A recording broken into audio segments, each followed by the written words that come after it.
Bonjour, bonsoir. On se retrouve aujourd'hui pour une vidéo qui change de d'habitude. On se retrouve pour mon bilan du mois de novembre. On va essayer ce format-là. Comme vous le savez, je cherche pas à faire des vidéos super qualitatives avec du montage de fou. J'ai décidé de faire ça en mode tranquille, en mode zéro prise de tête. J'ai vraiment juste envie sur cette chaîne que ce soit en mode on s'amuse, on partage nos passions, on parle ensemble en mode chill et c'est tout. Je suis pas là pour faire des cinématiques de malade, etc., des montages, des transitions avec des inserts de partout. Non, c'est pas mon objectif, en tout cas pour l'instant. J'ai juste envie de vous faire un petit bilan comme je faisais sur mon blog. Mais honnêtement, sur le blog, ça me demandait tellement de temps et d'investissement et j'avais l'impression de beaucoup travailler dans le vide. Parce qu'en fait, s'il n'y a pas de commentaires, en fait, on n'a aucune vue sur si ça intéresse ou pas ce qu'on fait, etc.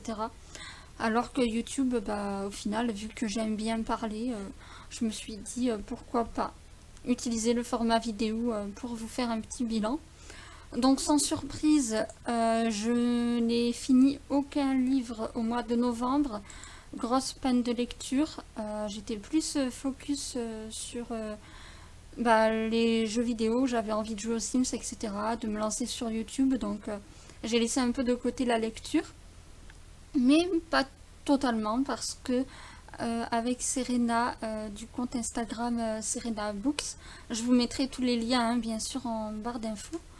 On a commencé et bien entamé le Harry Potter 6, donc c'est toujours autant un régal. Par contre, je le lis en audio et sans surprise, c'est une calamité, une catastrophe.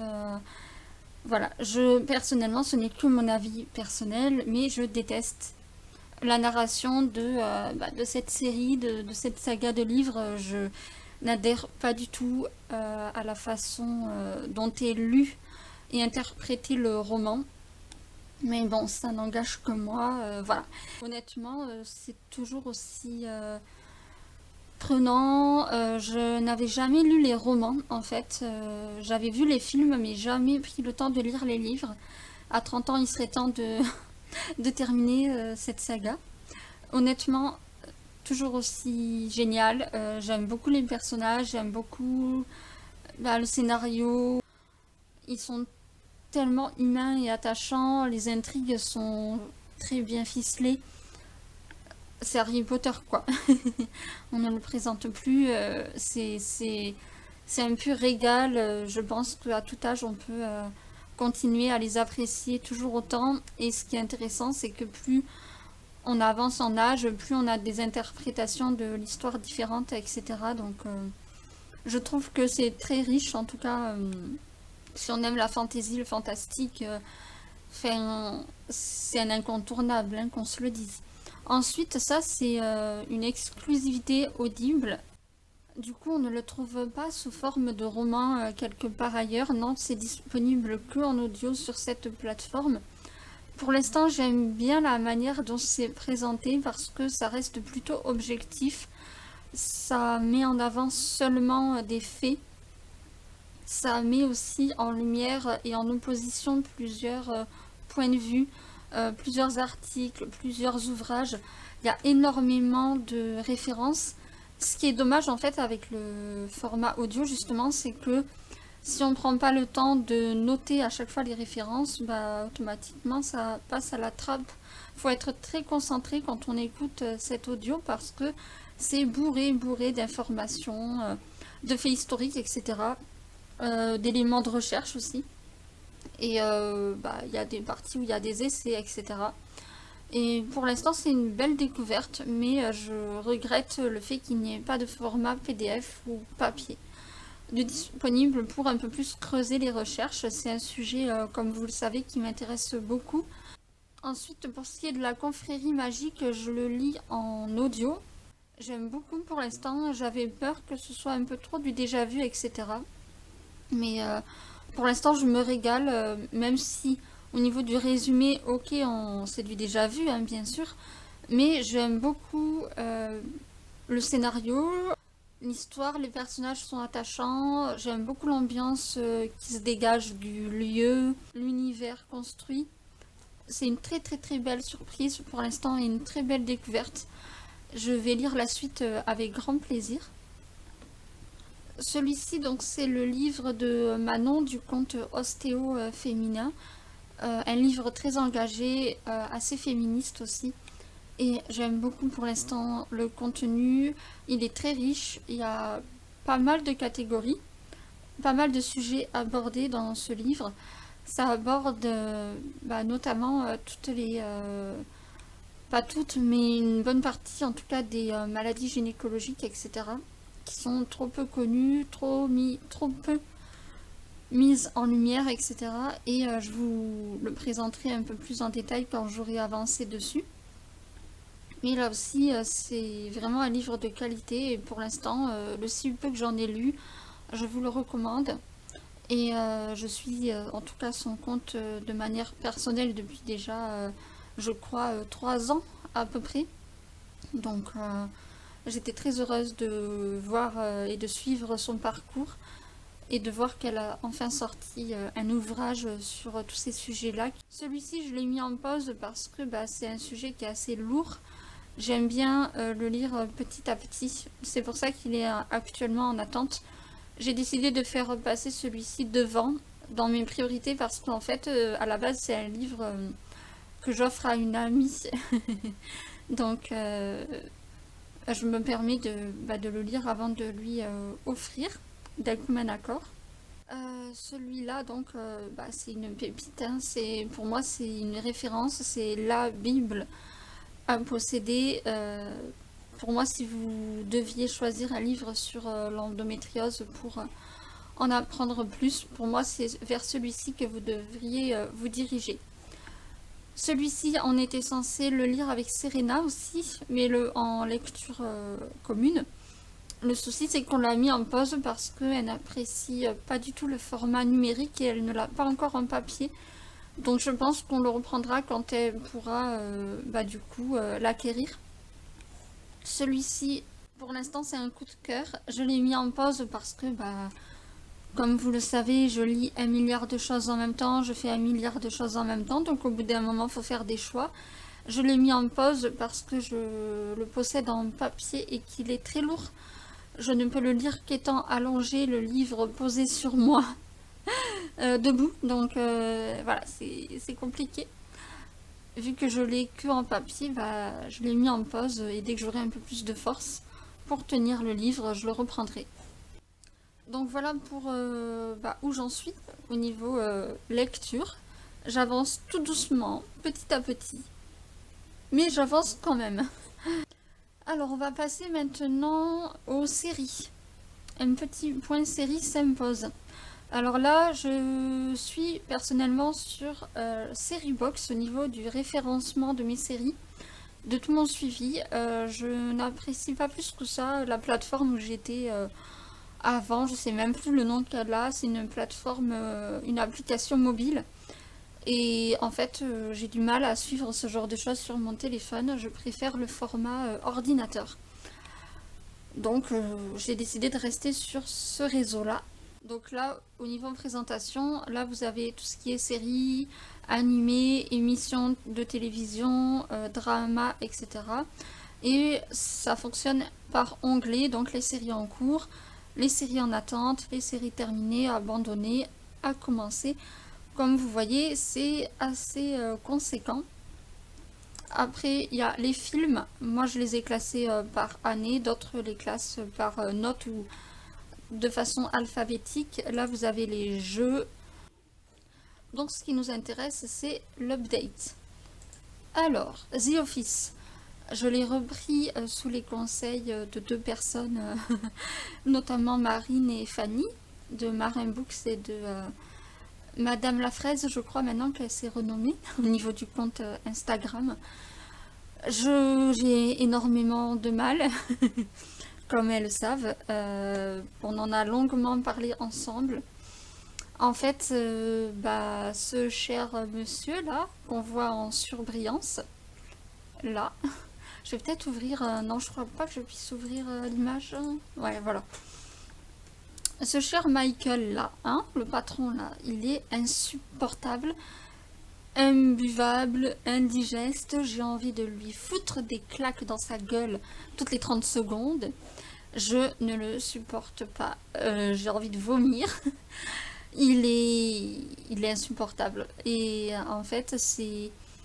Après, ce qui est intéressant dans cette série, justement, c'est que ça met en avant les pires comportements que peut avoir, justement, un dirigeant, un patron.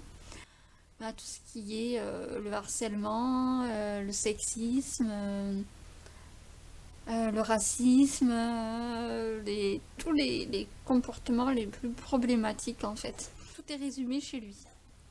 Par contre, j'aime énormément la manière dont est tournée cette série.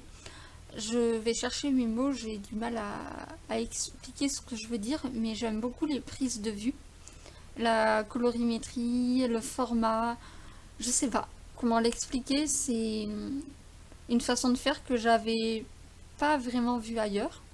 Et je trouve ça très appréciable. Il y a un petit côté un peu brouillon, un peu caméra cachée, un peu interview. Et bien entendu, il y a d'autres personnages que je ne supporte pas trop.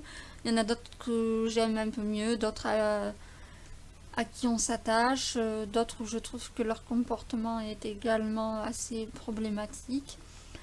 Mais voilà, c'est des vastes sujets. C'est une ambiance de bureau, c'est sympa. Après, ça se laisse bien regarder. Il y a des moments où j'ai bien rigolé. Mais voilà, on en est à la saison 2, on vient de la terminer. La fin de la saison 2 est assez frustrante. Frustrante, oui, c'est ça. Et on verra la suite, hein. Mais je suis assez mitigée dans le sens où j'adore le côté couillu de la série. Et à la fois, je déteste les comportements que je vois. Mais c'est une façon de dénoncer justement ces comportements. Mais bref, je vais pas me répéter 10 ans, vous avez compris le concept. Le Prince Dragon, la Dragon's Prince, je ne suis pas du tout objective. J'adore cette série d'animation, je suis fan. Cette fin de saison 4, là, ce cliffhanger de bâtard, j'ai gueulé tellement j'étais pas contente de la manière dont on a été lâchement abandonné à la fin de la dernière scène, hein, tout comme la saison précédente. Un régal, pareil, j'aime tout. Il y a tellement de sujets qui sont abordés dedans. Je sais pas, tout est génial. J'aime autant l'histoire, autant que les sujets abordés, autant que les différences aussi qui sont mises en avant. Ça donne des personnages très différents. C'est très hétéroclite. J'aime bien les nuances, en fait, dans le sens où il n'y a pas vraiment de... C'est tout noir, c'est tout blanc, le bien, le mal, etc. C'est tout en nuances de gris. J'aime trop. Je suis en amour pour cette série d'animation, sincèrement. C'est tout ce que j'aime. Donc on l'a fini justement au mois de novembre. Et je suis très frustrée et il me tarde la suite. Voilà, voilà, voilà. Ensuite, on vient de finir aujourd'hui, mercredi, et c'est mon coup de cœur de l'année, je crois. Je me suis pris une claque dans ma gueule. J'ai tout kiffé de A à Z. Là aussi, je vais pas du tout être objective. Moi qui d'habitude, je suis très hermétique à l'humour noir, à tout ce qui est macabre, etc. Je suis pas forcément fan, mais alors là, ça match tellement bien, c'est tellement bien construit. Les acteurs sont assez formidables, ils jouent trop bien, c'est très intéressant, les profils sont super intéressants. À chaque fois, en fait, on soupçonne des gens, en fait, tout nous prête à confusion. Après, on revient sur nos hypothèses. En fait, on est assez baladé dans cette série, assez malmené. J'aime, je me suis attachée à tellement de personnages, je les aime trop. Je sais pas comment expliquer, il y en a bien sûr qui me gonflent, hein, mais je sais pas, il y a quelque chose là, il y a quelque chose qui m'a pris aux tripes. J'ai eu un gros coup de cœur pour cette série, vraiment, vraiment. L'ambiance, la colorimétrie, les personnages, le scénario, la manière dont est tout construit, la musique aussi, enfin vraiment tout, c'est une vraie réussite. Il me tarde vraiment de voir la suite. Je suis tombée en amour et ça me manque tellement là, je me dis, je suis dégoûtée d'avoir déjà terminé. J'ai limite envie de la revisionner en fait, parce que j'en suis sûre qu'il y a plein de détails que j'ai loupés. Enfin bref, je vous la recommande chaudement. C'est une tuerie, c'est vraiment une tuerie. Allez, adieu, mercredi. Passons au film Enola Holmes. J'ai beaucoup de mal avec le jeu d'acteur, le côté très accentué des mimiques, du jeu, etc. Mais ça fait partie de la patte du film, hein, donc je ne peux pas vraiment critiquer cet aspect-là. Mais j'aime beaucoup le fait qu'à chaque fois il y a un fait historique de mis en avant et de représenté. J'aime beaucoup la variété des personnages. J'apprécie beaucoup le scénario. Bien évidemment, Henri Cavill, voilà. Je l'apprécie beaucoup. Ainsi que... voilà, le choix d'acteur est quand même assez sympa. Ça se regarde super bien, on passe un très bon moment. Après, bah, j'ai rien de plus à dire, hein. L'intrigue était super sympa. J'ai même préféré, je dirais, celle-ci à la précédente. J'ai eu pas mal d'émotions, ouais, c'était cool, franchement. Je suis en train de regarder les notes en même temps des autres utilisateurs. Moi, j'aime beaucoup, en tout cas. Même si, voilà, le jeu d'acteur de l'actrice, voilà, j'ai un peu de mal, mais bon, c'est comme ça. Passons au suivant. Alors, Dota Dragon's Blood, j'ai beaucoup aimé cette dernière saison. Ça, je vous laisse la découvrir en fait par vous-même. C'est un animé qui est vraiment sympa à regarder. Après, je vais pas en garder un souvenir indélébile. Je vais dire que j'oublie souvent ce qui se passe à l'intérieur. Je me suis pas vraiment attachée au personnage à part à une seule nana dedans, qui est celle-ci. Mais c'est tout. Je me suis attachée que à elle, je crois. Il y a des passages où je regardais sans regarder, sans grande concentration. Par contre, ce que j'ai beaucoup apprécié dans cet animé, c'est toute la partie divinité, mythologie. C'était vraiment cool, très intéressant et voilà. Après, au niveau scénario, histoire, c'est très sympa, mais on va dire que c'est pas non plus l'animé de l'année, quoi. Ça se regarde très bien, c'est très sympa, mais ça me restera pas en mémoire des années, quoi. Ensuite, la saga Winx, bah en fait, je suis dégoûtée de. Comme tout le monde, je vais pas en parler 10 ans, mais bah, je suis dégoûtée qu'ils aient décidé et qu'ils aient pris la décision d'arrêter, en fait.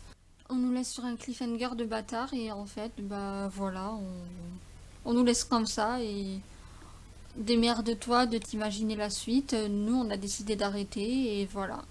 Ils ont arrêté la production, ils ont stoppé tout et même si c'était une série qui avait des aspects un peu lourds, notamment au niveau des relations amoureuses où bon, on a compris que c'était des ados en chaleur, mais bon, ça va bien 5 minutes. Voilà, ce côté ado en chaleur, ça m'a clairement saoulé. Mais tout le reste était absolument génial, quoi. Bah, les effets Les effets spéciaux, la colorimétrie, non, les jeux d'acteurs étaient plutôt cool. Euh, le scénario était vraiment super sympa. Bah, je vois pas qu'est-ce qui fait que ça a été arrêté parce qu'il y a quand même une grosse communauté derrière. Petite, je regardais le dessin animé le Wings Club et bah, j'adorais ça. J'étais super contente d'avoir une série à l'effigie voilà, de cette histoire. Et je reste grandement sur ma faim, je suis dégoûtée, écœurée, alors qu'il y a des grosses merdes à côté de ça qui continuent à être produites, pour lesquelles il n'y a aucun intérêt de continuer. Et celle-ci qui marche super bien, qui a été plusieurs fois dans le top Netflix au niveau visionnage, etc., ils décident de l'annuler. Bah, j'ai pas du tout compris leur décision. Donc, est-ce que ça va faire comme Lucifer et est-ce qu'ils vont écouter les fans et reprendre? Je ne sais pas. Mais, no comment. Dégoûté. C'était vraiment sympa à regarder. Mon chéri, lui, il a pas du tout accroché, hein, mais moi, c'était mon petit plaisir coupable. Donc, voilà, assez déçu. Et pourtant, cette saison 2 était très sympathique. Passons au dernier volet de Full Metal Alchemist. Le rendu visuel était très bon à mon sens. Ils ont super bien choisi et maquillé les acteurs. Pour moi, c'était un sans faute. Je me suis régalée. Franchement, je me suis régalée. J'ai beaucoup plus aimé ce volet-là que le premier, par exemple. Bah, vous voyez, il est très mal noté. Bah, non, moi, je me suis régalée. J'ai adoré. Voilà. Pas plus d'explications. Je vous laisse découvrir la saga. Après, je trouve que ça n'a pas trop d'utilité de les regarder sans avoir lu les mangas papier ou sans avoir vu l'animé. Et ça regroupe les moments clés en fait de l'histoire. Donc il manque plein d'événements. Voilà, je peux pas vous en dire plus. Je vous conseille voilà de regarder ça en dernier pour le plaisir de retrouver le scénario et les personnages, mais sans plus. Le cabinet des curiosités, j'ai adoré le premier épisode. Et après, je me suis arrêtée parce que c'était trop trash pour moi. Trop sanglant, trop gore, trop dans le morbide. Donc, je sais que mon compagnon a adoré la suite. Mais moi, tout ça, là, non, ça me tente pas du tout.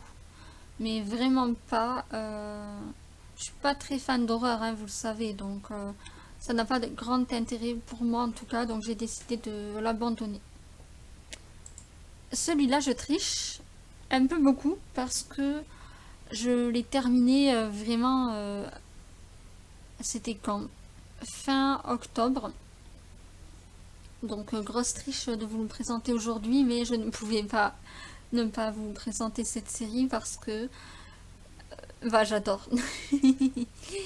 Ça a été mon gros plaisir coupable, cette série aussi. Vraiment, j'ai trop kiffé ma race. Mais genre vraiment. C'est un humour auquel j'adhère à 100%. Un humour de merde, comme j'aime bien le dire. C'est mon humour à moi. Voilà, c'est ça. Je pense que avec les gens, c'est soit ça passe, soit ça casse.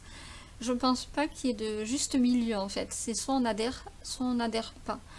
Et je trouve que cette série a été une grosse, grosse réussite. J'ai tout aimé.